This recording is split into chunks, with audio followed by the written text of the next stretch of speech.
Wrestling federation of India के अध्यक्ष बृजभूषण शरण सिंह इन दिनों पहलवानों की ओर से लगाए गए यौन उत्पीड़न के आरोपों का सामना कर रहे हैं। इस बीच उन्होंने प्रदर्शन कर रहे खिलाड़ियों पर बड़ा सवाल खड़ा कर दिया। उन्होंने पूछा कि अगर 2012 से 2013 तक इनके साथ गलत होता रहा तो ये अभी तक चुप क्यों रहे। साथ ही बृजभूषण ने यह भी कहा कि सिर्फ एक ही परिवार और एक ही अखाड़ा विरोध प्रदर्शन क्यों कर रहा है। तो मैं कहना चाहता हूं, एक ही परिवार और एक ही अखाड़ा क्यों? हरियाणा के अन्य खिलाड़ी क्यों नहीं? हिमाचल के, महाराष्ट्र के, मध्य प्रदेश के, केरला के, कर्नाटका के, तमिलनाडु के, बंगाल के, आसाम के, देश के अन्य प्रांतों के खिलाड़ी क्यों नहीं?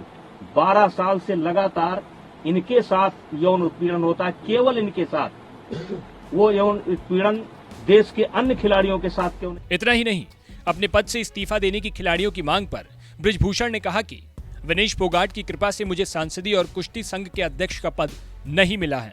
अब धरने पर बैठ गए। पहले इनकी मांग थी एफआईआर की जाए, चलिए भाई इनकी मांग स्वीकार हो गई, एफआईआर हो गई। अब इनको चाहिए, अब कहते हैं कि जेल के अंदर होना चाहिए, सारे पदों से इस्तीफा देना चाहिए।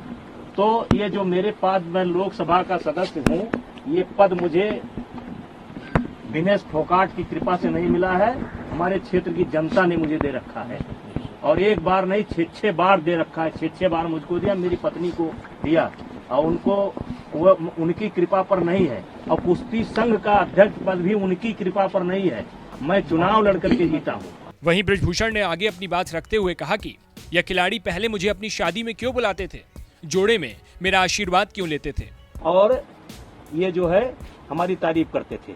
ये जो खिलाड़ी आज धरने पर बैठे हैं, ये अपने शादी में मुझे क्यों बुलाते थे, फिर जोड़े में होकर के मेरा फोटो क्यों लेते थे, मेरा आशीर्वाद क्यों लेते थे।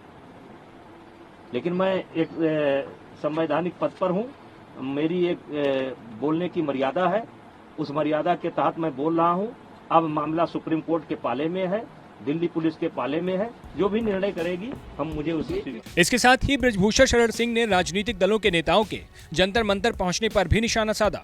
उन्होंने कहा कि मेरे खिलाफ षड्यंत्र रचा जा रहा है। देश के कुछ उद्योगपतियों का इसमें हाथ है, जिनको मुझसे कष्ट है, और कांग्रेस का हाथ है।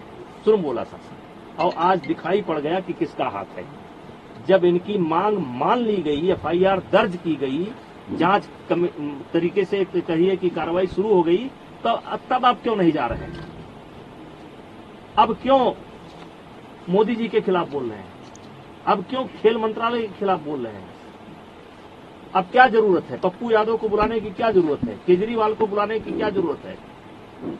वो कोई रिटायर गवर्नर है, क्या नाम उसका, सतपाल मलिक को बुलाने की क्या जरूरत है? प्रियंका गांधी जी को तथ्य मालूम नहीं है। जिस दिन प्रियंका गांधी जी को तथ्य मालूम होगा कि दीपेंद्र हुड्डा ने कहां ला करके मुझे फंसा दिया, उस दिन उनको मालूम पड़ेगा। ये जांच की रिपोर्ट आएगी, तब उनको मालूम पड़ेगा गलत जगह पर फंस गए। आज जो कांग्रेस की दुर्गति हो रही है ना, इसीलिए हो रही है। कभी वो सर्जिकल स्ट्राइक पर सवाल उठाएंगे, कभी एयर स्ट्राइक पर सवाल उठाएंगे, कभी कोरोना पर सवाल उठाएंगे। अब पूरा मामला पता नहीं क्या जंतर मंतर पहुंच गए।